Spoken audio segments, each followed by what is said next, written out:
los padres de la iglesia. Comentaba que algo de lo que nosotros tenemos, en realidad, es la parte de que tenemos una mala metodología, precisamente, que es normal, que todos estamos en este mundo del aprendizaje, y una mala metodología nos lleva precisamente a no empezar desde el fundamento de una corriente de pensamiento, y en este caso viene siendo de los padres de la iglesia, sobre todo el cristianismo. Cuando estamos hablando del cristianismo, estamos hablando de aquello que sustenta, de aquello que son las bases, el fundamento, ¿sí? Entonces, vamos a empezar esta sesión y saludos a todos los que se están conectando. Me gustaría preguntar a dos o tres personas cómo se unieron, ¿verdad? ¿Cuál es la intención de a esta sesión? Había uno porque vi el Meet ahí, entonces me metí, pero me gustaría saber si alguno de ustedes tiene algún conocimiento de los padres de la iglesia, ya han leído, no sé, con algo que has comentado, has tenido interacción con alguna de los padres de la iglesia, has leído algo sobre ellos. Me gustaría consultarte algunos por ahí.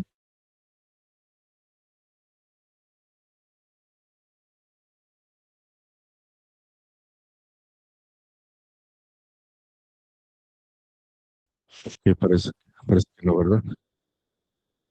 Parece que no. A ver, un segundito. Creo que estoy escuchando doble.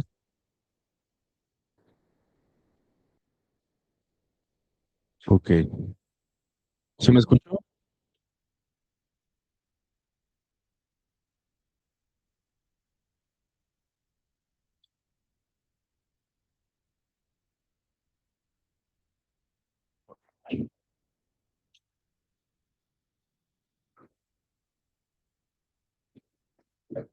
Un segundo, por favor.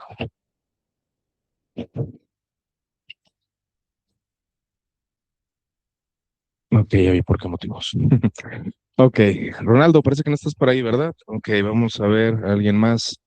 Por aquí se encuentra José Madrigal. ¿Qué tal, José? ¿Cómo estás? Hola, buenos días. Bien, gracias a Dios. Ustedes. Bien, gracias a Dios, José. ¿Qué tal? ¿Cómo estás? ¿Perteneces a la comunidad de estudios de Didascaleyo o entraste por otro medio? Entré por otro medio, hubo una, ¿dónde fue que lo vi? Fue en TikTok, creo, y de ahí me uní Ok, a la excelente, comunidad. excelente, José, gracias. ¿Ya has tenido interacción con los padres? ¿Los lees? ¿Has leído acerca de ellos? No, aún no, por eso fue que me interesó, porque no había visto, tengo que conocer un poco a ver de qué se trata. Ok, perfecto. Pues, primer encuentro, ¿verdad? Gracias, gracias, José, por tu comentario. No sé, Kevin, ¿qué tal? ¿Cómo estás, Kevin? ¿Por dónde ingresaste? ¿Perteneces a la comunidad? ¿Te compartieron el link? ¿Cómo está? Muy buenos días.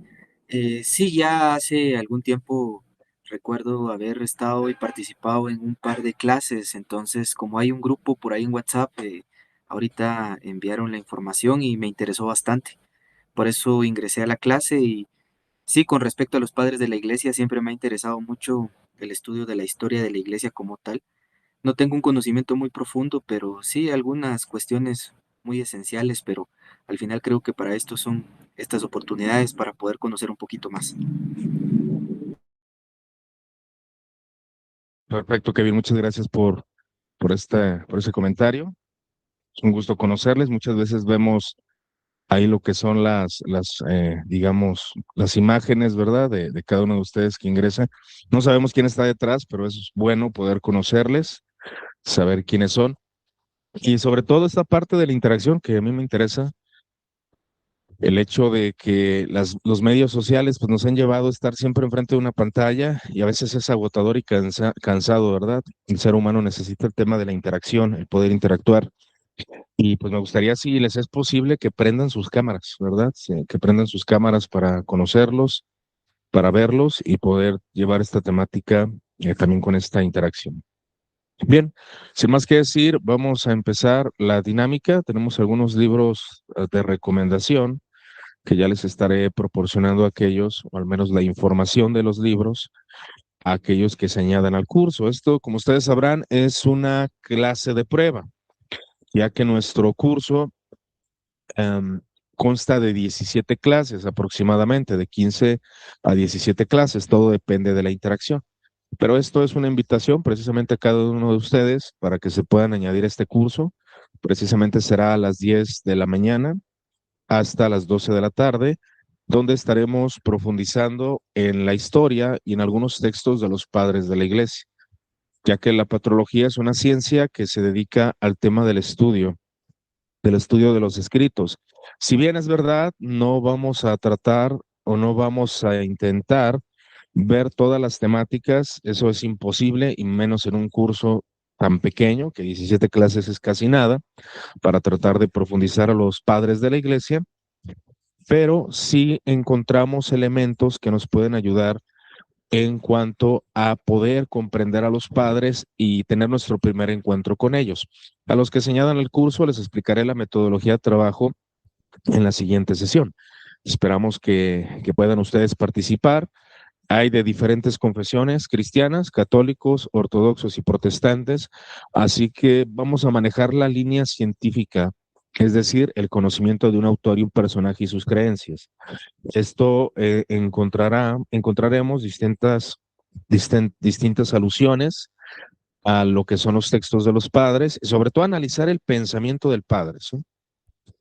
Porque muchas veces nosotros carecemos de esa profundidad de poder entender que un estudio acerca de un personaje pues implica conocer todas las aristas de pensamiento, incluso sus errores, incluso sus falencias. Y para los que están en el canal de YouTube, que también lo estamos transmitiendo de parte de Estudios de Ascaleon, pusimos un nombre, pero intencionalmente. La clase no se llama así, aunque si bien tiene mucho que ver y creo que nos puede ayudar mucho. La temática que estamos desglosando viene siendo la inteligencia artificial o por qué es importante estudiar a los padres de la iglesia en un tiempo donde está abundando la inteligencia artificial. Si bien la inteligencia artificial, de hecho la miniatura del canal de YouTube la hice con inteligencia artificial, es buena la inteligencia artificial, pero no debe de quitarnos la esencia de ser humanos, ¿sí? Precisamente el León XIV acaba de escribir una encíclica muy buena, que recomiendo que la lean, acerca de esta temática, tanto para católicos, protestantes, incluso ateos, quien sea, creo que necesita leer esta encíclica para profundizar. Por eso nosotros, el interés, o al menos mi interés netamente personal, ha sido promover lo que es a los padres de la iglesia porque son personajes que nos inspiran. El ser humano, por su naturaleza, necesita imitar a otros. Lo hacíamos de jóvenes, de adolescentes, incluso ahora. Nuestra manera de predicar, enseñar o de exponer siempre está basada en diferentes exponentes, en diferentes personas. Y conocer a los padres de la iglesia nos puede ayudar a la inspiración, a esa devoción a personas que realmente vivieron la fe de una manera bastante profunda y esencial. Esa es la parte focal de todo esto. Por ejemplo, el escritor de Hebreos, que no se sabe quién es, algunos llegan a decir que es Clemente Romano, o bien Bernabé, o Pablo, o Apolos. Quien sea quien haya sido el escritor de este texto, nos dice una verdad bastante trascendental. Exhorta a los cristianos y dice en Hebreos 12:1, por tanto, puesto que tenemos en derredor nuestro tan gran nube de testigos, despojémonos también de todo el peso del pecado que tan fácilmente nos envuelve y corramos con paciencia la carrera que tenemos por delante. Esta exhortación es focal, esta exhortación es trascendental.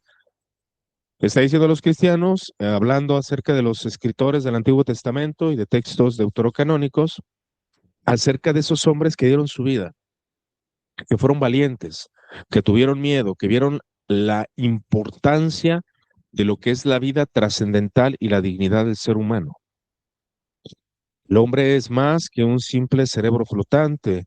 Vemos las características de hombres que han entregado su vida y les dice, básense en ellos, voltéenlos a ver. porque al voltearlos a ver, podemos ser inspirados porque el pecado nos envuelve fácilmente, el pecado nos trastoca fácilmente, el pecado nos destruye, ciertamente. Y muy fácil llegamos a esa parte de oscuridad o de ocio negativo, al no enfocarnos correctamente en las cosas trascendentales. Y corramos con paciencia esta carrera que tenemos por delante. Esa es la exhortación que nos hace en este caso el exponente de Hebreos.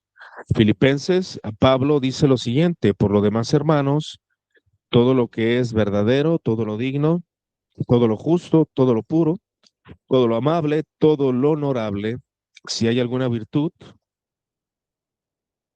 si hay alguna virtud, algo que merece elogio, en esto medita. Esto que nos arroja, en esto mediten. Lo que también habéis aprendido, recibido y visto en mí, esto practicad y el Dios de paz estará con vosotros. Cuando se habla de la virtud, se habla de este elemento de trascendencia, ¿sí? Y este elemento de trascendencia es la búsqueda de las acciones correctas para vivir la vida. Esta vida eudaimónica, esta vida feliz, es la que se plasma a través de los escritos de los filósofos antiguos acerca de la misma escritura, cómo se va gestando una idea de la búsqueda de la felicidad por medio de la virtud, que es algo que dentro del mundo teológico, porque estamos hablando de teología en este curso, es poder trascender hacia la grandeza de Dios, las grandezas de Dios y a la vida feliz del ser humano. El curso está pensado para el conocimiento fundamental de lo que viene siendo un conocimiento básico de teología. Y el propósito de este curso es poner las bases de un conocimiento interdisciplinar y sistemático referente a los temas de la antigüedad cristiana, mejor conocida como la época patrística. Cuando estamos hablando de elementos interdisciplinares, estamos hablando de todo lo que se necesita y se requiere para interpretar un padre de la iglesia. Sobre todo esta hermenéutica crítica y todos los elementos que se utilizan como arqueología, prosopografía, el análisis de la personalidad, que es un mundo bastante grandioso sobre conocer las personalidades del pasado. Y este curso tiene la intención de que nosotros podamos de alguna manera interactuar con los textos para que podamos leerlos, podamos profundizarlos y también tener una visión sencilla acerca de los escritos de los padres. Y en este curso nosotros veremos a los padres de la iglesia y también a los autores eclesiásticos. Y aquí hay una distinción dentro de este catálogo de hombres que vamos a revisar dentro de este curso. Padres de la iglesia son aquellos que tienen ciertas características que hace que se reconozcan como grandes hombres inspiradores, por ejemplo, la doctrina recta, la santidad de vida, la aceptación por parte de la comunidad, y son sucesores apostólicos, así se les denomina. Los autores eclesiásticos, si bien dieron grandes aportes, por ejemplo, Tertuliano, que él aporta con esta palabra llamada o definida como Trinidad, ciertamente fallan con alguna característica y no se les llama padres de la iglesia, aunque claro, eso está en disputa. Por ejemplo, en este caso Tertuliano, al final de sus días, se aparta de la comunidad de la iglesia de su tiempo y se une a los montanistas, que es un grupo herético. Y por eso se le considera un autor eclesiástico que aporta, pero que no continúa con las características para ser denominado padre de la iglesia. Dentro de una conversación que teníamos detrás de cámaras o detrás del inicio de la clase, hablábamos de la importancia del desarrollo de la teología cristiana, porque pecamos de considerar que todo lo que nosotros creemos y sabemos fue fácil de digerir y llegó prácticamente como un paquete a la vida de la iglesia, cosa que no es así. Se requirió pensamiento, desarrollo. Por ejemplo, aquí está un estudiante que ya llevó el curso, Luz María, o sea, ella ya se dio cuenta cómo es que este proceso es complicado, nada sencillo, Entonces, yo por eso los invito precisamente a sobre todo si ustedes tienen el deseo de enseñar o están enseñando en sus iglesias o incluso de cultura general, porque este curso ha sido tomado por personas que no profesan la fe cristiana y encuentran el desarrollo del tema de por qué los cristianos creemos como creemos. Así que este curso cumple las características, sobre todo en dos dogmas sumamente fundamentales de la fe, que viene siendo la comprensión del dogma acerca de la Trinidad y la comprensión del dogma acerca de la cristología. ¿Cómo es que se desarrolla? ¿Por qué se utilizan este tipo de palabras y otros elementos que son sumamente importantes? ¿Correcto? Así que vamos a profundizar en las fuentes del cristianismo, sobre todo porque los padres de la iglesia son los primeros en hacer una interpretación de la Sagrada Escritura. Los padres de la iglesia y análisis de la Sagrada Escritura es fundamental. ¿Cuál era la exégesis que ellos utilizaban? Que a primera instancia entendemos que su exégesis es Cristo, buscar a Cristo en el Antiguo Testamento y a través de la regla de fe, la cual es la enseñanza de los apóstoles que se transmite, ellos buscaban interpretar en cada uno de los pasajes del Antiguo Testamento, poder encontrar a Jesús en cada una de sus páginas, en cada uno de sus textos. Evidentemente en aquel entonces no eran páginas. Bueno, depende. Usaban algunos el códice, ¿no? Pero dentro de esto, por eso es importante conocer su exégesis, si bien puede parecernos extraña, porque la mayoría de nosotros estamos influenciados por un tipo de exégesis que, claro, no es mala para nada, al contrario, tiene sus cosas positivas, pero es un tipo de exégesis moderna, se le conoce como el método histórico crítico, el cual vuelvo a mencionar, es excelente. Pero el tema es de que también hay otro tipo de interpretaciones que nos pueden ayudar en el elemento artístico, en el elemento de la trascendencia humana a nivel del arte. Por ejemplo, en este caso, el tema de la inteligencia artificial, que es un tema que si bien ha causado mucha polémica y como todo, todos decíamos, la iglesia no debe usar redes sociales y tenemos a diferentes iglesias, parroquias, comunidades protestantes y católicas y ortodoxas anunciándose en las redes sociales. Quien no se anuncia en las redes sociales se muere. ¿Sí? Ciertamente, ya la economía se mueve por las redes sociales. Entonces, todo este aspecto que estamos nosotros comprendiendo es de que la inteligencia artificial, si bien es un elemento que puede ser muy positivo y que lo es, que yo la uso, pero no la uso de manera de que no conozca un tema y vaya a la inteligencia, prefiero los libros y consultar la inteligencia, porque si ustedes la habrán usado y son expertos en algún tema, se habrán dado cuenta que falla, se habrán dado cuenta que dice cosas que no son. Y ya la corriges y te pide disculpas. Oh, tienes razón, te dice la inteligencia artificial, ¿no? Entonces, ¿por qué menciono el tema de la inteligencia artificial? Porque los padres de la iglesia, si bien utilizan una hermenéutica muy diferente a lo que nosotros conocemos, los escritos de los padres de la iglesia son trascendentales.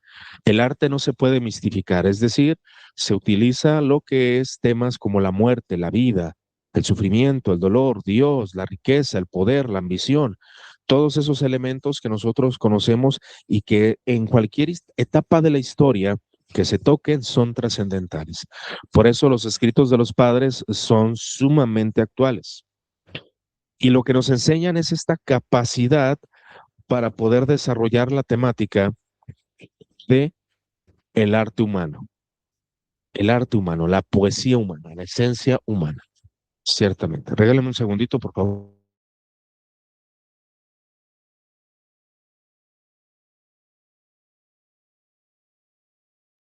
Ok, muchas gracias. La patrística es fundamental para la teología. La patrística no es un recurso más, que claro, se puede comprender. Mínimamente alguien si se dedica a algún personaje a estudiar el pensamiento, no sé, de reformadores protestantes como Calvino, Lutero, ¿verdad? O ser católico a Ignacio de Loyola, tiene que conocer mínimamente lo que es el fundamento patrístico. Cuando un joven entra a la universidad y escucha a Friedrich Nietzsche, se impresiona y dice, wow, mira, su filosofía es prodigio como escritor, porque Friedrich Nietzsche escribió demasiado, pero la realidad es de que si este joven no tiene una visión amplia acerca de la filosofía clásica, incluso medieval, va a decir cosas desinformadas, que sí pasa con muchas personas, ¿no? Que llegan a decir que la Edad Media fue una edad oscura donde no hubo conocimiento ni grandeza, cosa que es sumamente errado. Hubo grandes desarrollos. Por eso la patrología, en este caso patrística, es fundamental para la teología y también para la comprensión de nuestra cultura occidental. Nuestra moral cristiana, las bases de nuestra moral, de nuestra ética, están fundamentadas en la cultura patrística, tanto oriental como occidental, sobre todo las partes que abundó el cristianismo. Tanto así que podemos ver la cultura occidental, la patrística o los pensamientos teológicos cristianos en lo que viene siendo el cine, ¿verdad? ¿Alguien ha visto la película de Milagros Inesperados? Se llama aquí en México. En Estados Unidos se llama La Milla Verde. Sí, esa fue escrita por Stephen King, ¿sí? Un autor un poco extraño, sobre todo en la obra de It, pero bueno, ese es otro tema. Pero ustedes habrán visto esa película. Esa película, de hecho, se llama John Coffey, el protagonista, ¿sí? Y John Coffey, si le pones, es JC, Jesucristo. Es una símil de Jesucristo, esa película. Claro, él se inspira en las visiones cristianas, y no solo él, sino que hay muchos autores que lo hacen.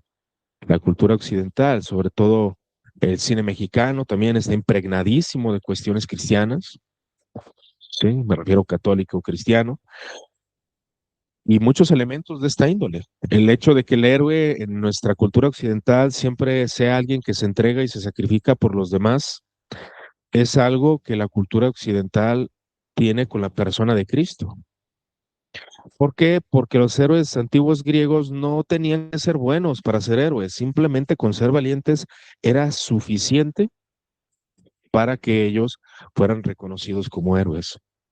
Por eso la patrística cumple un rol fundamental, sobre todo para las visiones del cine, de la cultura, del arte, entre otros elementos.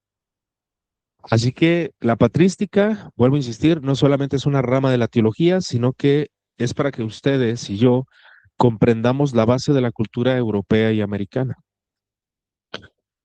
Dentro de la patrística y sobre todo en la cultura interactuamos con categorías griegas. El griego está donde sea, ¿no? Está en la medicina, está en otras ciencias, el latín, el derecho romano, las leyes, todos esos elementos, las categorías semíticas, que vienen siendo las categorías judías, árabes, etcétera. Todas esas cuestiones nosotros las tenemos plasmadas en lo que viene siendo nuestro, nuestra cultura. Y todo esto se integra en la reflexión cristiana, en el desarrollo de los concilios, en el desarrollo de la teología, entre otros elementos. Los teólogos católicos, como protestantes, reconocen la importancia de la vuelta a los orígenes cristianos para refrescar nuestra vida espiritual y nuestra vocación de fe. Y eso es lo importante de escribir.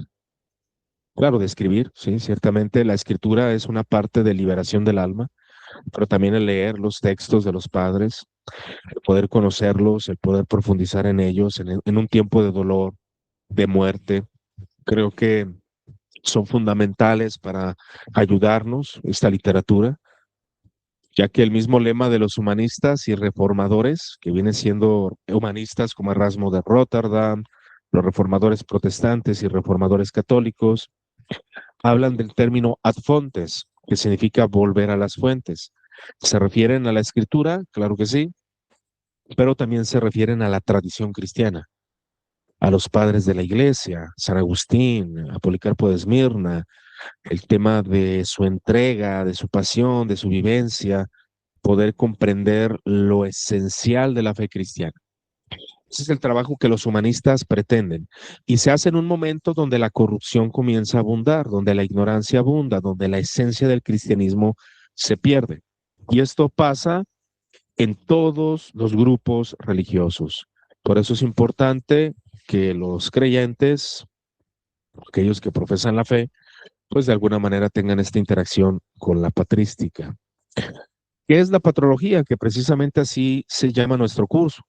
Cuando hablamos de patrología, estamos hablando de lo que viene siendo el estudio de la literatura cristiana antigua. Es decir, estudiamos a los escritores antiguos que escribieron sobre temas de teología. La patrología consiste no solamente en tener un catálogo de información de quiénes fueron, sino que la patrología en un alto nivel, que esto lo hacen claro los grandes académicos, es leer los textos y tratar de extraer las enseñanzas que se desglosan dentro de sus obras. Por ejemplo, la patrología trata, cuando alguien está haciendo patrología, busca el fenómeno literario, busca qué tipo de literatura fue la que escribió cierto padre, porque no son las mismas temáticas, no son los mismos temas, etcétera. Así que se hace un análisis del contenido teológico, de qué hablaron ciertos padres. Hablamos de una adjetivación, es decir, buscar las cualidades cristianas en los escritos de los padres de la iglesia. La historia de la literatura, cuando alguien va hacia un texto antiguo, ya sea la Ilíada de Homero, ya sea la Odisea, etcétera, las Ilíadas, etcétera, todos los textos antiguos, incluso interpretar a Platón, pues también se aplican las mismas categorías dentro del estudio patrístico, patrológico. Estamos hablando de la historia del texto, poder entender la historia del texto. Pues, por ejemplo, una persona se acerca, va a una librería, ve el estante de Editorial Purrúa, llega, toma el libro de la Ciudad de Dios y empieza a leerlo, sin ningún contexto, ¿no? Se brinca el prólogo y el índice, ¿verdad? Como muchos de por ahí. Entonces, comienza a leer la obra y no va a entender bien de por qué Agustín está hablando lo que está hablando. Se necesita un contexto. Se necesita saber que Agustín estaba en el tiempo de una decadencia del Imperio Romano, donde los bárbaros ya estaban minando todo el imperio y cómo se estaba cayendo el Imperio de Roma occidental. Y Agustín los invita a los romanos, a los latinos, a considerar que hay una ciudad celeste, una ciudad más trascendental. Entonces, dentro de esto, tenemos que analizar los contextos. Incluso cuando hablamos de un estudio más profundo, hablamos del tema de la transmisión del códex, de las interpretaciones, de los fenómenos de traducción y también los giros lingüísticos. ¿Qué es esto de giro lingüístico? Si yo voy con mi mente, con el conocimiento que tengo a leer un texto de un padre de la iglesia, puede que cometa muchos errores de interpretación. Por ejemplo, la palabra sacramento. La palabra sacramento desde el siglo XVI, sobre todo en la escuela de gracia. Sacramento es un medio de gracia donde opera el Espíritu Santo para la santificación del creyente. Pero dentro de este aspecto, si alguien lee la palabra sacramento en los escritos de Agustín, puede entenderlo así, pero Agustín habla del sacramento de la creación o el sacramento de la encarnación y no se está refiriendo a eso precisamente. Entonces lo que estamos hablando es de que hay cambios en cuanto al significado de las palabras. Las palabras cambian, las palabras son diferentes. Hablamos de giros lingüísticos. Por eso sí se requiere un aprendizaje y un entendimiento. Así que en este curso lo que vamos a hacer es que vamos a buscar en los escritores de la antigüedad, vamos a ver a ortodoxos y heterodoxos como Apolinar, como Arrio, etcétera, tanto a los padres de Occidente hasta Gregorio Magno, del año 604, o Isidoro de Sevilla, que estamos hablando del año 636. Como los de Oriente, hasta Juan Damasceno, que son toda la lista que vamos a observar en este curso y vamos a profundizar en cada uno de ellos. San Jerónimo, intentó recopilar la vida de los cristianos de la iglesia antigua. Él tiene una obra que se llama De Viris Illustribus, de los personajes ilustres y famosos. Por eso el motivo de ver a estas personas ilustres fue por su capacidad intelectual. Y eso es lo que quería mostrar. Su propósito era mostrar a los paganos que había personajes con una gran inteligencia. Esta fue redactada en Belén en el año 392. De hecho, San Agustín, como colega, critica a Jerónimo porque pone también a heterodoxos en esta lista. Pero sabía Jerónimo que los heterodoxos también tenían cierto talante intelectual. Por eso, para aquellos que tienen miedo a leer a ciertos exponentes que son muy prolíferos, pero que son de cierta línea teológica, pues bueno, no vamos a hacerle honor al término de llegar a ser un personaje ilustre, ¿no? Al menos con pequeñas capacidades, claro, no como estos grandes titanes, no tenemos todos los elementos para llegar a ser como ellos, ¿no? Pero esta parte de, de los elementos del conocimiento es muy importante para el curso y sobre todo para la implicación que tiene con los elementos de la actualidad como la inteligencia artificial. ¿Qué pasa con la inteligencia artificial? Lo que pasa es que nos está desgastando. Es como usar el carro todos los días y no caminar. Eso puede causar daños a tu salud. Si en dado caso nosotros utilizamos la inteligencia artificial para todo, va a causar daños a nuestra mente, a nuestro entendimiento. Necesitamos leer, meditar cada palabra, tratar de extraer lo mejor de su significado. Todos esos elementos son de suma importancia. Por eso hablamos de personajes ilustres que usaron su mente, su corazón, para poder hablar de temas de suma importancia. Ahora bien, dentro de estas categorías encontramos la distinción entre patrología y patrística. Sí, ustedes se preguntarán cuál es la diferencia, ¿verdad? Bueno, la patrología es una ciencia interdisciplinar, como ya he visto, como ya hemos visto, se utilizan diferentes herramientas, diferentes elementos como la prosopografía, como la arqueología, como los giros lingüísticos, en la comprensión del lenguaje. Ahí entraría Wittgenstein, ¿verdad? Que también tenemos un curso de ese filósofo. No es tan famoso, pero es un gran filósofo. Y también todos estos puntos, ¿no? Se aborda el autor en diferentes contextos, el contexto histórico, el contexto biográfico, el contexto prosopográfico, literario, lingüístico, arqueológico, teológico.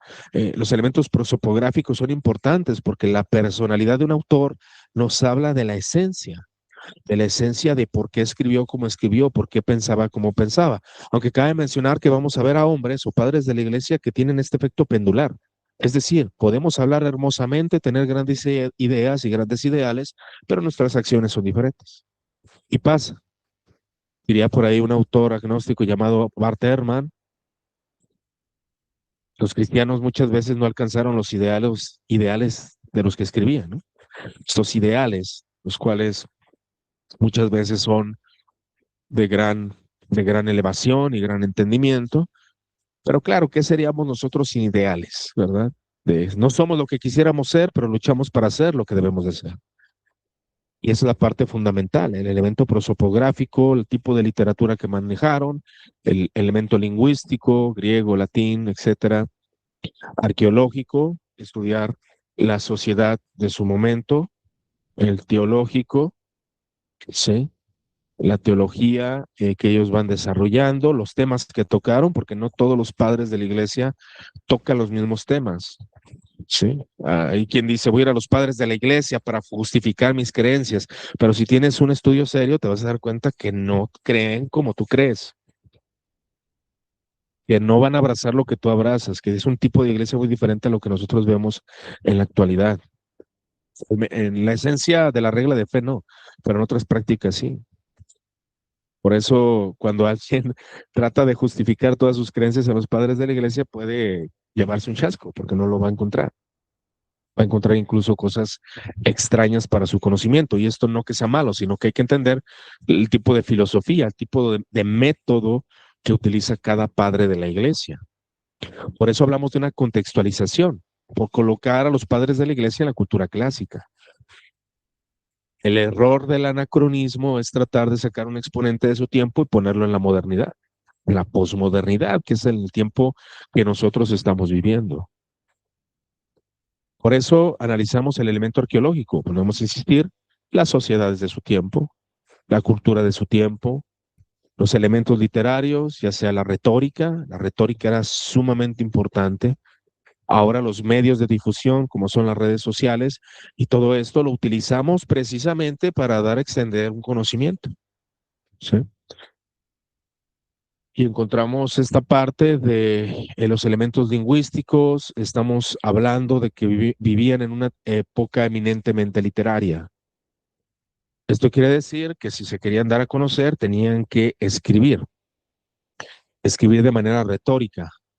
Y la retórica, cabe mencionar que no son discursos elevados con palabras bastante inentendibles, ¿no? La retórica se distingue por ser algo que se expresa de manera clara y concisa y que mueve la intención del creyente o la intención del oyente, ¿no? Y en este caso encontramos que los medios, aunque si bien el discurso, la retórica era como el más puro, de hecho, hagan ustedes de cuenta que es como una cosa es comunicar algo desde un púlpito, eso sería la retórica, y otra cosa sería comunicar algo por redes sociales.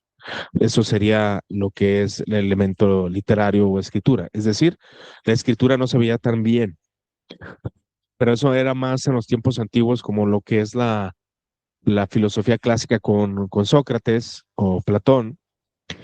El escribir era como estás haciendo que ya no te quieras acordar porque tienes el texto ahí escrito. De hecho, cuando pasaban a exponer ustedes en la escuela, que les decían, no hay que leer, hay que exponer, bueno, era lo mismo. Sí, o sea, el elemento escrito de alguna manera no era tan bien visto.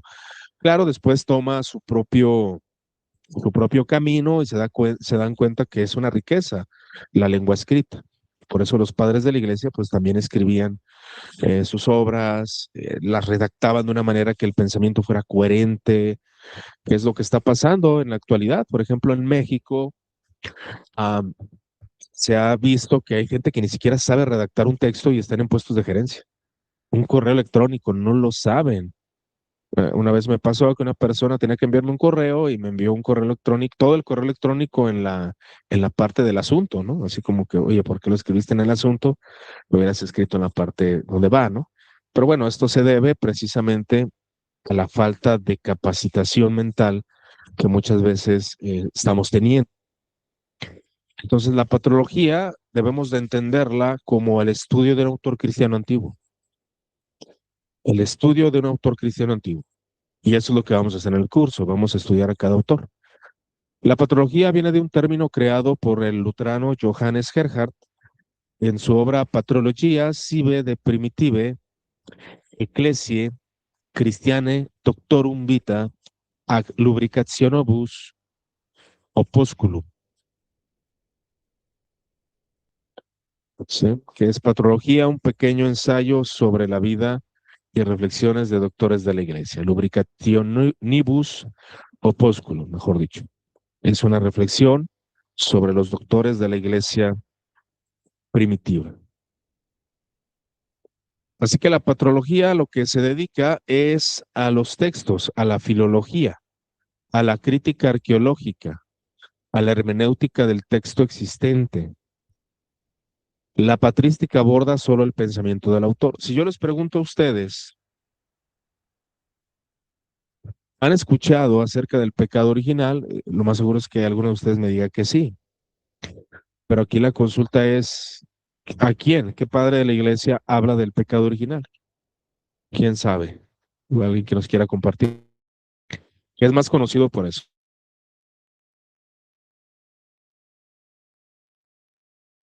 Agustín, hermano. Agustín, Alvin, gracias, Alvin. Agustín Dipón, ahora te preguntaría, Alvin, ¿has leído todas las obras de San Agustín? No, solamente el de la Trinidad, algunas confesiones y empecé La Ciudad de Dios, pero eso es bien poco con lo que hay que leer de él. Y disculpa que Bueno, tenga la cámara apagada, que estoy en el trabajo, pero estoy escuchando mi pendiente. sí, ya vi que estás trabajando, no te preocupes. Ok, bueno, si somos honestos, yo he leído algunas obras, Soliloquios, Confesiones, La Trinitate, pero no he leído todas las obras, son más de 100. Sí, no me da tiempo. Pero eh, el trabajo patrístico, ¿qué es la patrística aborda el estudio del pensamiento del autor, es decir, el pensamiento ya desarrollado, obviamente por teólogos que han leído a Agustín, el tema del pecado original, su transmisión de su enseñanza. Entonces se estudia el pensamiento del autor. Pero la patrología lo que se distingue es tener una interacción con el texto y profundizar en él. Entonces se puede decir que primero es la patrología y después la patrística. Primero es leer el texto y después conocer el pensamiento doctrinal ya resumido, ya desglosado. ¿Sí? Esa es la diferencia que hay entre estas dos materias. Esa es la diferencia que hay. Por eso una persona me decía, no, es que no seas ignorante, la patrología no es patrística, pero bueno, es un elemento que no se tiene en consideración. Comúnmente escuchamos patrística. Así que en la presente exposición se intenta hacer un análisis arqueológico como parte de la metodología teológica, a través de la contextualización de cada autor y del análisis metodológico y metódico de algunos de sus textos. Y es la parte importante, hay algo que se le conoce como lectio patrum, la lectura de los padres, como la lectio divina, y todos esos elementos de tratar de extraer enseñanzas, y créanme que sí se hace. Leemos un escrito de los padres y esa es la magia, ¿no? Te puedes extraer muchas cosas para la realidad actual en la que vivimos. La patología entonces sería una especie de crítica arqueológica y una hermenéutica de la doctrina a partir del texto existente. El término patrística se refiere fundamentalmente al tratamiento del perfil doctrinal de cada uno de los padres y en sus contextos, ya sea cultural, es decir, aborda el estudio del pensamiento del autor. Y aquí entraríamos con la pregunta, ¿quién es un padre de la iglesia? ¿O qué es un padre de la iglesia? Pero me gustaría aquí detenerme para saber si tienen alguna duda o algún comentario referente a la exposición. Igual les cedo la palabra, pueden ustedes comentar lo que gusten. Otoniel, Luz María, Alberto, Marcos, Ronaldo, Karen, Gerardo y F. Martínez. Si tienen algún comentario, alguna duda, alguna crítica o algo que nos quieran compartir, adelante.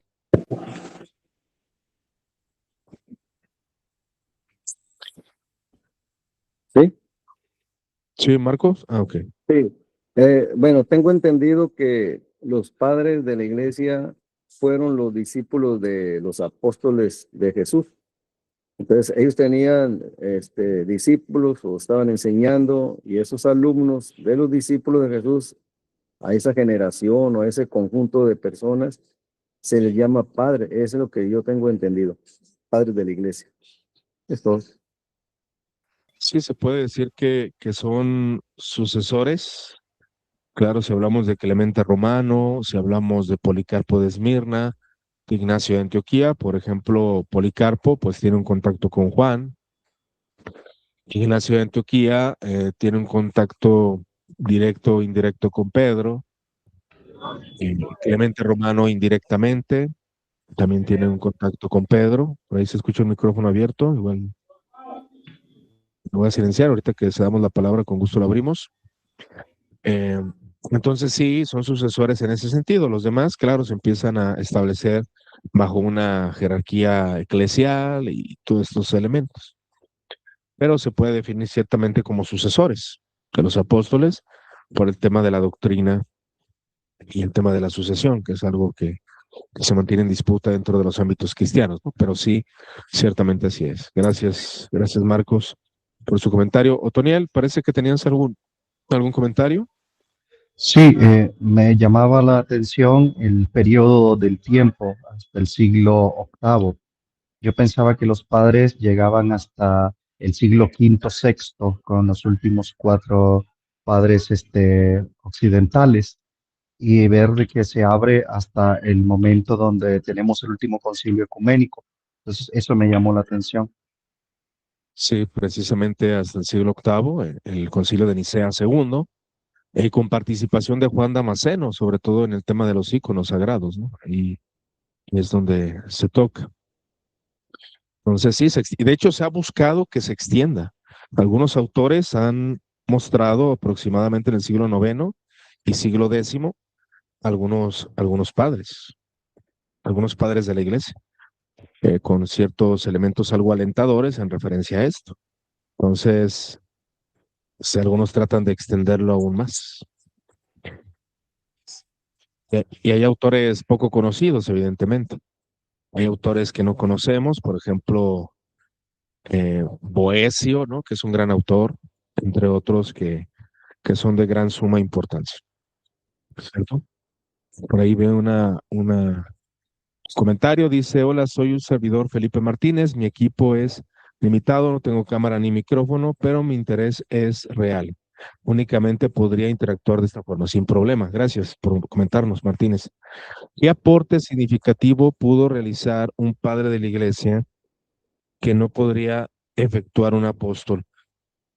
Son aportes diferentes, sí, ciertamente. Claro, si hablamos de los apóstoles, pues el fundamento de la fe cristiana, ¿no? Las columnas de la fe. Hablamos también de los padres como fundamento en la teología, ciertamente. Pero los aportes que nos dan los padres de la iglesia es la exposición teológica, es decir, el desarrollo del pensamiento cristiano.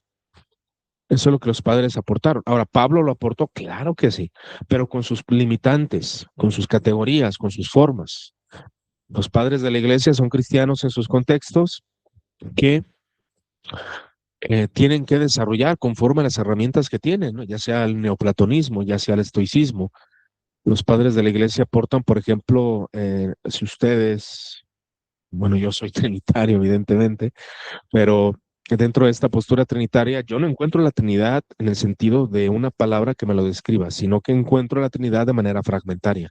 Es decir, es todo un rompecabezas que tienes que armar. Ah, bueno, los padres de la iglesia lo armaron. ¿Sí? Esa yo creo que sería como la forma más sencilla de darme a explicar cuáles son los aportes de los padres de la iglesia. Arman. Está la escritura es el rompecabezas, porque muchas veces pecamos, los cristianos, sobre todo de índole evangélico, al decir, lee la Biblia, ahí está todo, ¿no? Pero pues, suele ser que en las lecturas bíblicas, claro que podemos extraer cosas, pero sí se requiere una dedicación muy profunda para llegar a las conclusiones que los padres de la iglesia llegaron. Se ocupa armar el rompecabezas. Y la teología es eso, es armar el rompecabezas. Porque la Biblia no es un manual el cual nos diga A, B, C o D, o que vengan credos y fórmulas eh, de manera clarificadora ahí en las escrituras, ¿no? Que tenemos temáticas diversas en las cartas de Pablo, ciertamente. Gracias, Martínez, por tu comentario. No sé, ¿sería incorrecto llamar a la teología actuales nuevos padres?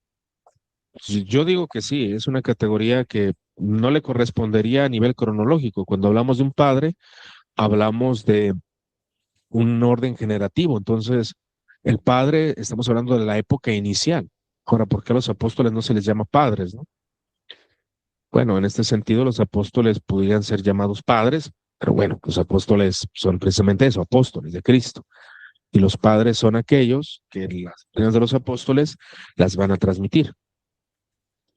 Entonces, llamarlos nuevos padres, pues bueno, depende de qué tipo de categoría. Se puede usar porque el lenguaje se puede manipular y se pueden llegar a ciertas conclusiones, pero al menos en sentido estricto, en padres de la iglesia son aquellos que participaron activamente en el desarrollo del dogma. Aquí el tema es si nosotros, bueno, es que hablamos de padres fundadores. Por ejemplo, los padres fundadores de cierto país. No se puede ser otros segundos padres fundadores de ese país, porque ese país ya está fundado, ¿no? Por así decirlo. Entonces sería más o menos la característica, ¿no? Y el ejemplo. Gracias. No sé si alguien más tenga algún comentario, duda.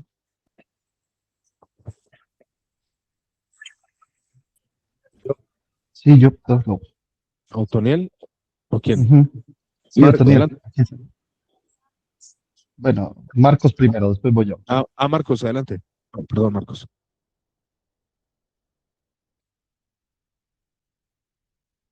Está muteado, Marcos, ¿eh? Igual hay que Ok. desmutear su micrófono. A lo poco que sé y a lo que me he dado cuenta es que tanto la patrística como la patrología prácticamente están dentro de un contexto católico, no cristiano. Este, porque la iglesia cristiana hasta ahora está enseñando prácticamente esta disciplina, pero no surgió dentro de del cristianismo, ¿no? Tengo entendido, las fuentes pues son católicas y la Iglesia Católica recopiló la historia bíblica. Y bueno, los evangélicos, yo creo como que esto está permeando en el terreno evangélico y se nos está dando a conocer. Eso tengo entendido. Gracias. Depende el sentido, ¿verdad? Porque si hablamos que católico ortodoxo o católico romano, ¿verdad? Entonces aquí sería, pues, si hablamos de católico, pues sí, hablamos de la Iglesia Católica de su momento, porque la Iglesia Católica de su momento era diferente a la Iglesia Católica actual. ¿En qué sentido? En que estamos hablando de orientales y latinos unidos. Ahorita ya no es así. Hay ciertas iglesias orientales unidas con la Iglesia Católica. Surge evidentemente en un contexto cristiano católico, ciertamente, ¿sí? Pero sería definir qué tipo de cristianismo católico es, porque hay desarrollos, hay evoluciones, hay comprensiones. El mundo evangélico, sin duda, em, pues no surgiría en este tiempo, porque pues no estamos hablando de un tiempo actual, no surge en la actualidad. Si lo vemos con tema de institucional y estructura, pues así sería, pero sería una iglesia católica ciertamente diferente a nivel estructura, eh, a nivel de qué comunidades pertenecían a esa estructura. En el mundo evangélico sí se está dando a conocer, hay elementos a nivel histórico, ciertamente, o sea, si un evangélico lo estudia, lo estudiaría a nivel histórico. Cabe mencionar que el tema de la reforma o los reformadores protestantes no fueron aquellos que quitaran a los padres de la iglesia, sino que usaron mucho de sus escritos y trabajaron en ellos. Entonces sí, es en un contexto católico, pero en un contexto católico de su tiempo, de su momento. Ya no son los emperadores los que llaman a los concilios, ¿verdad? Eso ya no existe. Entonces hablamos de un tipo de catolicismo que está tomando sus propios cauces y sus propios desarrollos. Ahora, los evangélicos sí los pueden estudiar. Ciertamente hay cosas que si tú lees a los padres, te van a influenciar, van a cambiar tu forma de pensar. Habrá un evangélico que diga, no, es que la cena del Señor no importa si no la celebramos, ¿no? Y tú lees a los padres de la iglesia y te das cuenta del gran valor que le daban a la Eucaristía, pues bueno, ahí tú ya dices, órale, pues tenemos un cristianismo diferente. Y ahí es donde entraría la crítica, una crítica que se hiciera, que se haría dentro de las comunidades evangélicas o incluso del mismo catolicismo. Eso es algo importante que hay que tomar en cuenta. No sé, alguien más levantó la mano por ahí. Bueno, Antoniel, la habías levantado y después Alvin. Sí, eh, Adelante. aló, sí, bueno, me llamaba mucho la atención ver precisamente esto de lo que usted hablaba de la extensión de los padres. Hablábamos de, pues, de que es la comunidad posterior a los apóstoles y que tratan temas, fundamentales para la fe, que son precisamente el conocimiento de quién es nuestro Señor Jesucristo y luego el Espíritu Santo y quién es la iglesia, ¿no? Y el símbolo. Hasta el siglo octavo al que usted se refería, ya la forma de controversias, si bien existen otros movimientos, ya no son tan fundamentales como que hay una claridad para poder extenderlo allá. ¿Cuál sería la nueva controversia? Para decir estos padres han legislado o han escrito sobre esta realidad que prácticamente se ve que es más eclesiológica que a nivel de la divina revelación, la Santísima Trinidad, que es lo que tenemos en los primeros siglos, ¿no? Y también los cambios de tiempo. Efectivamente, como usted dice, pues hay un cambio total, con un cambio del mundo.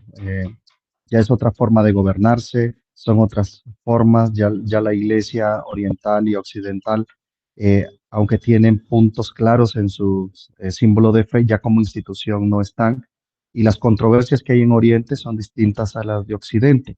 Entonces, de hecho, creo que ha habido más desarrollo dogmático a nivel occidental que oriental. Me llamaba la atención incluso que muchas iglesias orientales, como la nestoriana, etcétera, estas aún tienen su liturgia y todo como en los primeros siglos, nunca han tenido ningún cambio. Entonces, digamos de que prácticamente abrir a nuevos padres, a mí eso se me complica en ese sentido, pues porque sobre cuál sería la categoría de discusión para que pueda decir que su discusión entra dentro de este contexto. Sí, gracias. Un segundito.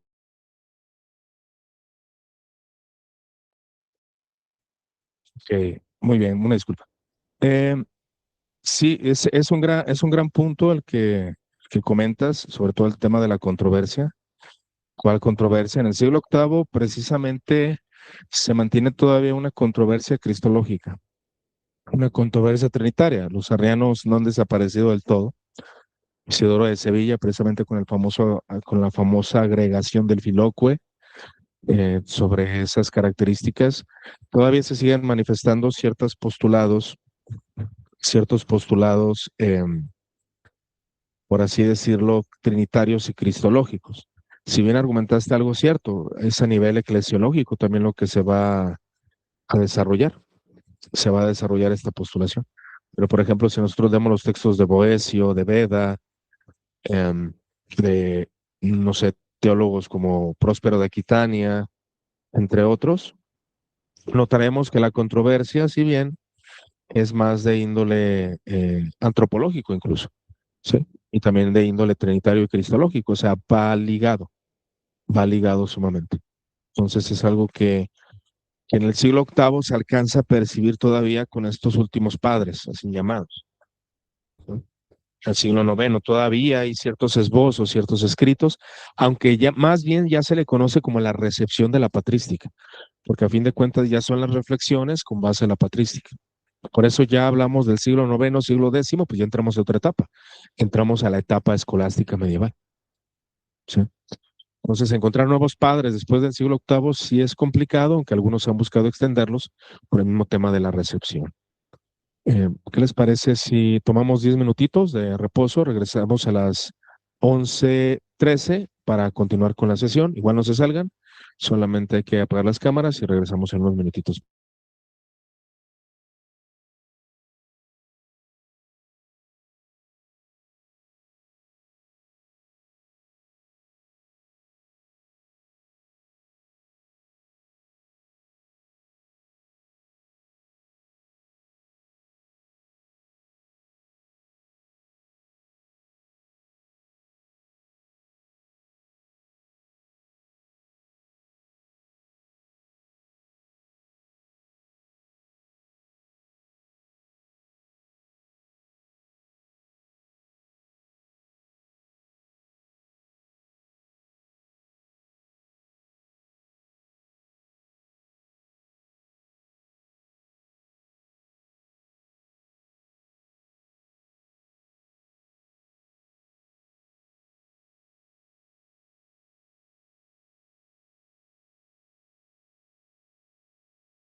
Ok, vamos a continuar. Ahora sí, he preparado un café. Bueno, creo que Alvin no puede, ¿verdad? ¿Estás entregando cosas, Alvin, o qué? Sí, haciéndote un poco, hermano, de verdad. No, ok, ok. Sí, está bien, está bien. Ahora sí que a darle. Pero ya que descanses, ya te haces un cafecito ya. Muy bien, pues continuamos con esta última parte. Y dentro de esta parte que hemos considerando, ¿quién es un padre de la iglesia? Esa es la pregunta que nos hacemos. Un padre de la iglesia es quien engendra un nuevo creyente con la elocuencia de su enseñanza y testimonio, como hemos enfatizado. ¿Qué significa esto? Que hemos dicho que los padres, si se caracterizan por algo, es porque son los padres fundadores, por así decirlo. Un padre es quien genera a un niño de manera biológica generativa. Y en el caso de los padres de la iglesia, engendran un nuevo creyente con la elocuencia de su enseñanza y testimonio. Primeramente, se considera son escritores de la época clásica, autores del siglo I hasta el siglo VIII, según se dice por algunos, del siglo I al VIII. Y desarrollaron el dogma y las grandes controversias. Por ahí nos hacía ese buen comentario Toniel, que parece que ya se nos fue, pero él comentaba acerca de, precisamente por eso le llaman padres, porque participan en el tema cristológico, en el tema trinitario, con sus aportes, con sus desarrollos, entre otras cosas. Por eso se les llama padres, porque ellos tienen este elemento y tú como hijo de ese padre usas la palabra Trinidad, usas la palabra católico, usas la palabra penitencia, usas la palabra confesión, usas la palabra absolución, ¿sí? Todas esas palabras, pues ellos son los padres generadores de toda de ese bagaje, de esa terminología, un Dios, tres personas, una sola sustancia. Son ellos realmente quienes usaron todos estos términos. Ellos son las fuentes de este conocimiento. Obviamente basados en lo que viene siendo algunos elementos neoplatónicos, otros elementos de otra índole, ¿verdad? Ciertamente. Entonces tenemos este bagaje de comprensión acerca de los padres. Los requisitos para ser llamado padre de la iglesia, pues vienen siendo cuatro. Primeramente, doctrina recta, santidad de vida. Doctrina recta, cuando hablamos de esto, son teólogos que fueron desarrollándose. Ahora bien, hay que tomar en cuenta que en este tiempo, y como lo dicen incluso teólogos católicos, no había un magisterio constituido. Todos se arriesgaban al error. Pero había dos elementos sumamente importantes para la teología cristiana, que es regula fidei y regula veritatis. ¿Sí? Parece que en latín eclesiástico se pronuncia regula veritatis. ¿Sí? Entonces, regula veritatis y regula fidei. ¿Sí? La regula veritatis viene siendo la, la Biblia, la escritura, y la regula fidei viene siendo la tradición de los apóstoles, lo que los apóstoles enseñaron. Cristo resucitado, como dice Clemente Romano, precisamente en uno de sus textos, donde nos afirma acerca de la tradición. ¿Qué es la tradición? Clemente Romano nos dice lo siguiente: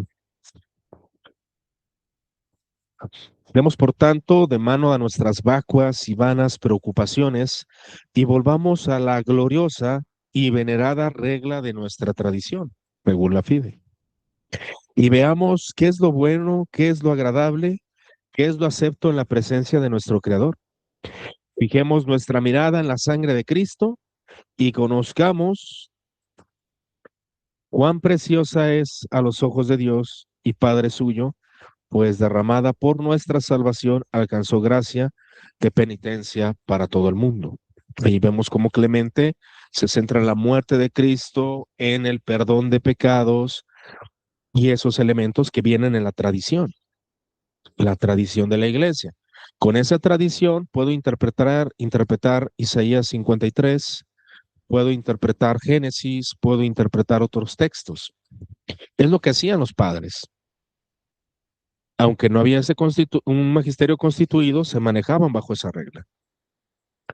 También el tema de la santidad de vida, eran reconocidos por su vida piadosa, eran personas que memorizaban a un nivel de contemplación bastante elevada las Sagradas Escrituras. Precisamente hablando de la inteligencia artificial, si bien es buena, el efecto negativo que tiene es de que no nos vamos a grabar las cosas. Hay un proceso ahí de personas que utilizan la inteligencia artificial y se nota en su capacidad mental, ciertamente. Hay una degradación y los padres de la iglesia memorizaban los textos, se los sabían de memoria, los recitaban, una inteligencia bastante aguda y tenían un elemento de oración y contemplación bastante fuerte. Así eran reconocidos. También otro elemento para ser reconocido como padre de la iglesia era por la aceptación por parte de la comunidad. La comunidad los reconocía como tal. Y de hecho aquí tenemos esta protocanonización. Esta protocanonización se distingue precisamente en la canonización. Cuando pensamos en ella, pensamos en el Papa canonizando a algún santo, pero en este caso viene siendo que las mismas comunidades al principio eran las que se encargaban de preservar sus nombres, por ejemplo, Policarpo de Esmirna.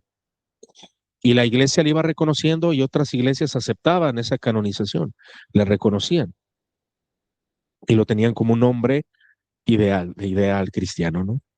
De vida, una canonización como un santo. Aunque cabe mencionar que hubo otros cuantos que fueron rechazados por sus comunidades, tal es el caso de Juan Crisóstomo, que fue despojado y por ahora sí que crítica social que hacía con el tema del dinero y otros elementos, pues se mantenía toda esta discusión, ¿no? Pero las comunidades demuestran esta aceptación. Después de su muerte son reivindicados algunos, como el caso de Juan Crisóstomo, que si bien nunca hizo mal, claro está. La antigüedad precisamente son sucesores apostólicos del siglo I al siglo VIII y también consideremos a los escritores eclesiásticos que entran dentro de esta metodología que vamos a revisar. En cuanto a la división metodológica, tenemos la cuestión cronológica, es decir, tenemos a los padres prenicenos, es decir, estos son los padres de la iglesia que estuvieron antes del Concilio de Nicea, por ejemplo, Orígenes de Alejandría, Ignacio de Antioquía, entre otros, que los vamos a revisar.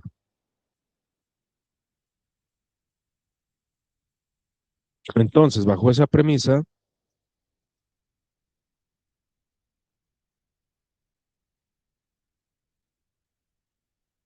entonces dentro de esa parte, por ejemplo, ella está diciendo que se notan las citas que usa. Estamos hablando de la inteligencia artificial y una persona precisamente comentó, por ahí, un conocido, Leonardo se llama él, comentó que se notan las citas que usan. Y sí, ciertamente la citación, por ejemplo, es que daña la estructura gramatical incluso, esa intención. Ahora, no voy a decir que no está mal, yo hice una canción con inteligencia artificial, pero son canciones que a fin de cuentas pues está basado en un texto que yo realicé, pero es que es un arte, ¿no? Es como se pierde esa esencia del ser humano y es algo que al menos, si bien hay que usar la inteligencia artificial, hay que preservar el arte humano, la capacidad humana. Ahora bien, mencionábamos la división metodológica, padres prenicenos, que son considerados el periodo posapostólico hasta el año 325, con la celebración del Concilio de Nicea. Padres ponicenos desde el año 325 hasta el 451. Padres poscalcedonicenses posteriores al Concilio de Calcedonia. En este mismo periodo se localiza el esplendor patrístico.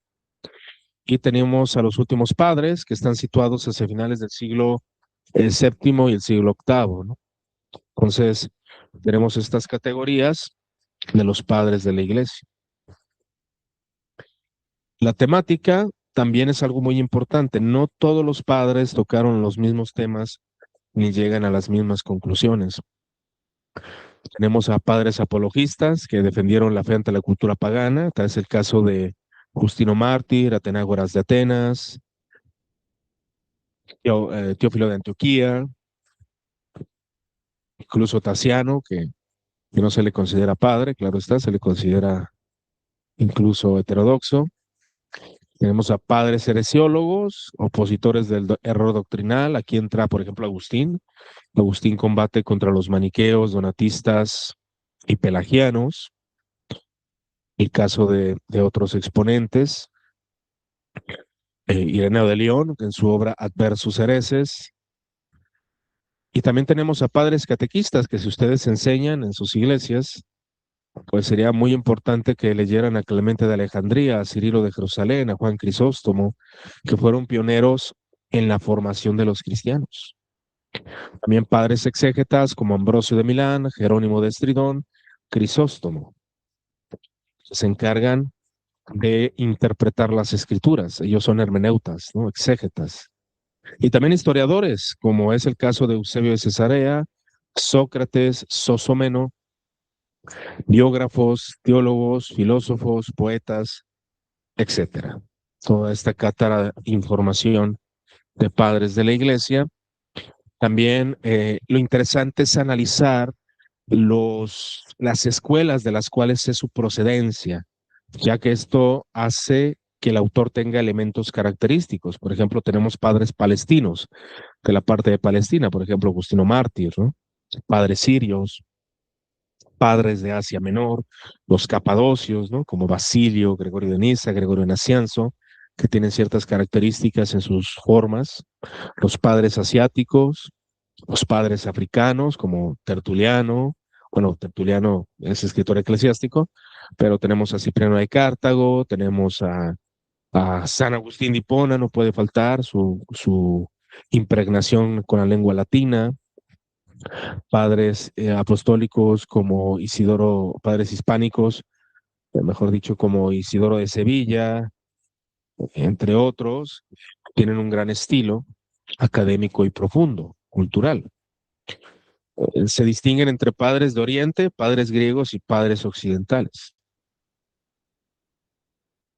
Las escuelas, que es la distinción focal que mencionaba hace un momento, su estilo, la escuela de Alejandría, una escuela más intelectual, va a ser la escuela que va a llevar la batuta en los temas teológicos, ¿eh? Va a llevar la batuta, va a colocar las premisas para el tema trinitario, tema cristológico. Se puede ver con Orígenes de Alejandría, con Alejandro de Alejandría, con Atanasio de Alejandría, con Cirilo de Alejandría. Entonces, Alejandría va a ser la cumbre intelectual y de hecho sí lo fue desde sus inicios. Así era. El cristianismo de aquí es eminentemente intelectual. El de Antioquía, si bien también tiene sus aportes, se enfoca más en la experiencia, en la realidad acerca de la encarnación de Cristo. Y curiosamente de aquí surgen, a pesar de su estilo literal y su estilo de la realidad de la humanidad de Jesús, Alejandría se centraba más en la divinidad. Antioquía cae en ciertos errores teológicos, incluso en herejías, no todos, pero ciertos exponentes. Por ejemplo, Pablo de Samosata, él concebía que Logos era una fuerza impersonal que se apoderaba del hombre, el hombre era netamente hombre, precisamente con tal de defender la perfecta humanidad, cae en eso. Nestorio, por ejemplo, tiene influencia de Antioquía y se habla de dos personas, tratando de hacer una separación entre Cristo y el Logos. Al menos en su recepción trataba de comunicarlo bien, pero al menos en su lenguaje se llegaba a entender así. Entonces Antioquía, también el arrianismo procede de Antioquía, con Luciano de Antioquía, precisamente el maestro de Arrio. Entonces, estas escuelas son fundamentales para el entendimiento acerca de la realidad, de por qué enseñaron como enseñaron cada padres, ¿no? La escuela romana, la escuela asiática y la escuela africana, que son escuelas fundamentales para el conocimiento. También cuando hablamos de esto, hablamos de la importancia de lo que son las sedes eclesiásticas. Fueron privilegiadas por el patronato de los apóstoles, precisamente, y esta es una tradición que evidentemente se guarda por la Iglesia Católica, la Iglesia Ortodoxa y algunas iglesias antiguas, ¿no? Que viene siendo el Patriarcado de Pedro, Roma, Patriarcado de Andrés, que es Constantinopla, el Patriarcado de Alejandría, que es bajo Marcos, que sería discípulo de Pedro, el Patriarcado de Santiago, que es Jerusalén, y el Patriarcado de, por ahí me faltó uno, de Antioquía también, que es Pedro, ¿no? Entonces, es algo de las sedes eclesiásticas fueron privilegiadas por el patronato, porque alguien estuvo ahí. Ahora bien, la iglesia de Cesarea de Capadocia recibe el nombre por Basilio el Grande, por su caridad y su estilo pastoral. La iglesia de Cesarea, entonces, se eleva por Basilio el Grande. Juan Crisóstomo levanta Oriente con su teología, liturgia y elocuencia. Ambrosio en Milán, Patricio en Irlanda. Y a nivel teológico se reconoce dos tradiciones, que es la tradición oriental, en este caso la tradición de Orígenes, y la tradición de Agustín. Por eso en este contexto también hay que considerar el desarrollo patrístico, la historia antigua. Los padres de la iglesia están al nivel de los grandes, es decir, de Platón, de Sócrates, de Cicerón, tienen ese nivel de expresión, ¿sí? Por eso también el tema de esta historia antigua, cómo la historia antigua se va gestando, también los padres de la iglesia pues fueron testigos de cómo el cristianismo, de ser una religión marginal, pasa a ser una religión estatal. Eusebio de Cesarea nos relata todo eso en la vida de Constantino. Y se ve cómo el cristianismo ahora va influenciando a nivel político. Así que dentro de esta categoría que mencionaba, que los padres de la iglesia son reconocidos entre los grandes poetas, filósofos, estamos hablando de las lenguas clásicas y la literatura. Las culturas presentes en el Imperio Romano supieron a adquirir el cristianismo y hacerlo parte de su esencia. ¿Sí? Y la herejía también es un elemento fundamental, ya que la herejía ayuda al proceso de desarrollo teológico. Y por último, la historia de la teología, que sería el desarrollo del dogma, la comprensión acerca de sus exponentes y todos los elementos que son necesarios para comprender a los padres de la iglesia. Voy a dar un ejemplo de lo que viene siendo la filosofía de su momento, que también tenían que usarla. Ellos se basan en la explicación de la cosmogonía. Claro, cada quien tenía su cosmogonía, los judíos, los griegos. Por ejemplo, la cosmogonía de Platón. Platón nos propone que hay dos principios espirituales. Uno de estos es el eidos, el mundo de las ideas, que viene siendo el mundo espiritual donde abunda la perfección.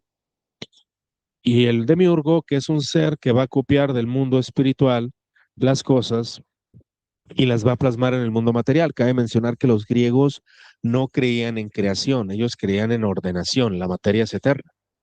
Por consecuencia, el demiurgo toma la materia y ve en el eidos, por ejemplo, un árbol que no se marchita. Y lo que va a hacer es replicarlo y aquí va a generar un árbol que se marchita. Ve las almas de los seres humanos y genera cuerpos humanos. Entonces, bajo esas cuestiones, el demiurgo hace una copia del mundo espiritual, pero imperfecto. El mundo material se corrompe, el mundo material es degradado, etcétera. Y el demiurgo ordena las cosas. Y ese mundo espiritual es el sumo bien, lo que entenderíamos por el logos. Y es la forma de comprensión de la cosmogonía de Platón, para cómo fueron creadas las cosas, o generadas, mejor. En el caso de Filón, que Filón era un amante de Platón en el sentido de que apasionaban las doctrinas platónicas, él lo adapta al judaísmo y él dice que Yahvé, pues prácticamente es el mundo de las ideas, y el logos, en este caso, lo coloca como el verbo, la categoría de un mediador, el cual es Dios, pero de alguna manera es su sabiduría nada más, no es persona, no es personal, etcétera, como los cristianos creemos, y a través de lo que viene siendo el logos, crea el mundo material y espiritual, el cual está unido. Para el judío es una especie de monismo, creación por medio del mediador. Pero también tenemos el neoplatonismo, que hablamos del uno, hablamos del nous, hablamos del alma. ¿Sí? Estos son tres hipóstasis, que esto nos va a servir precisamente para los elementos que hemos desarrollado acerca de la Trinidad, que vamos a revisar en el curso. El uno viene siendo la realidad trascendente, donde existe el amor, la bondad, la justicia y la perfección. Este tiene un proceso de emanación donde del uno surge el nous, que es lo mismo en sabiduría, pero ahora más degradado. y después genera el alma genera los cuerpos humanos y las almas de los hombres, genera el mundo material y espiritual con divinidad, lo cual se conoce como emanantismo. Estos elementos van a servir mucho porque los padres de la iglesia tomarán de ellos para hacer descripciones acerca de la realidad de la creación y acerca de la doctrina trinitaria. Eso lo vamos a revisar ya profundamente en el curso. Tienen algunos recursos patrológicos, de los cuales estaremos proporcionando algunos de ellos a los que se añadan al curso. Algunos recursos bíblicos, como la Septuaginta, la Biblia comentada por los padres de la iglesia. Así que entrando en este aspecto, los padres fueron intérpretes de la Sagrada Escritura y ellos desarrollaron una exégesis fundante que fue la plataforma para la definición del dogma cristiano. Al ser los padres los productores de una nueva literatura, se convierten a su vez en sujetos de interpretación, con todo lo que implica la crítica textual de una producción literaria monumental de más de 8 siglos. En torno a los padres, disculpen ustedes, en torno a los padres se requieren nuevas técnicas de análisis y una contextualización cada vez más precisa de una investigación histórica, teológica, prosopográfica de cada autor. En pocas palabras, si tú leíste a los padres de la iglesia, te necesitas volver a leer, porque ciertamente hablamos de que esta ciencia está en constante investigación, al menos por los profesionales, los que se dedican a la indagación patrológica en la academia.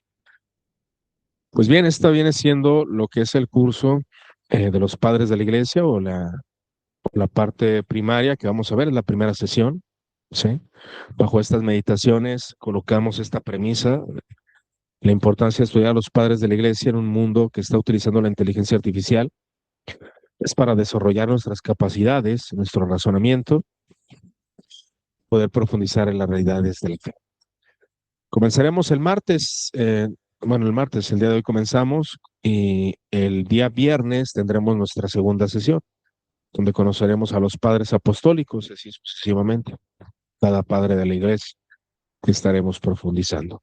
Si alguno de ustedes está interesado en continuar, pues pueden escribirme para darles información acerca del curso, acerca de lo que se necesita para poder ingresar. Estamos colaborando con la editorial CLIE para promover estas temáticas. En nuestros cursos, como ustedes saben, participan de diferentes confesiones cristianas, así que no es la intención hacer una especie de proselitismo o algo parecido. No sé si alguien tenga alguna duda, algún comentario referente a cómo se inscriben al curso, entre otros detalles.